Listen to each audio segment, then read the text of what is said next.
ပြီးရင်စားလို့ရတယ်သမီးရဲ့စားလို့မရလို့လွတ်ပြလိုက်ပြ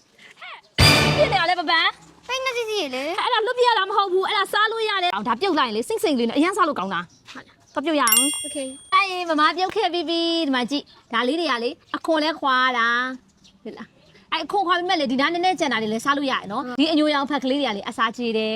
ဒါကိုလေးမကြည့်မမစီရယ်စားလေးနည်းနည်းထည့်တာအဲ့ဒါလေးနဲ့တိုးစားတာโอเคပပန်းစားမလားစားမယ်โอเคမမတိုးဝင်မယ်နော်သားလေး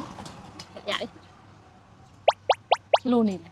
ကောင်းလားတော့လုံးဝအစိမ့်နော်တော်တော်ကောင်းတယ်မမလည်းစားကြည့်မယ်ကောင်းကောင်းဒါလေဒီတိုင်းပဲလဲစားလို့ရတယ်ဒါလေးနဲ့လဲတိုးစားလိုက်ရခုနကဒါလေးနဲ့တိုးစားပြီးပြီဆိုဒီတိုင်းစားကြည့်မယ်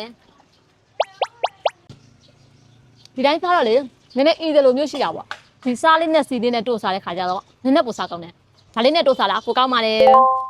ဒါလေးကလေအများကြီးစားလို့ရှိရင်လေရင်ပြည့်ရင်ကဲဖြစ်တယ်ကလေးတွေဆိုရင်တော့အများကြီးမစားတင်ဘူးဒါစားရင်လေနည်းနည်းဗိုက်ရမ်းပြည့်ပြန်တယ်အဲ့တော့နည်းနည်းပါးပါးလောက်စားတယ်ဆိုရင်တော့အဆင်ပြေပါတယ်နောက်ပြီးတော့ကလေးတွေအတွက်လည်းစနက်လေးနဲ့ကျွေးလို့ရတယ်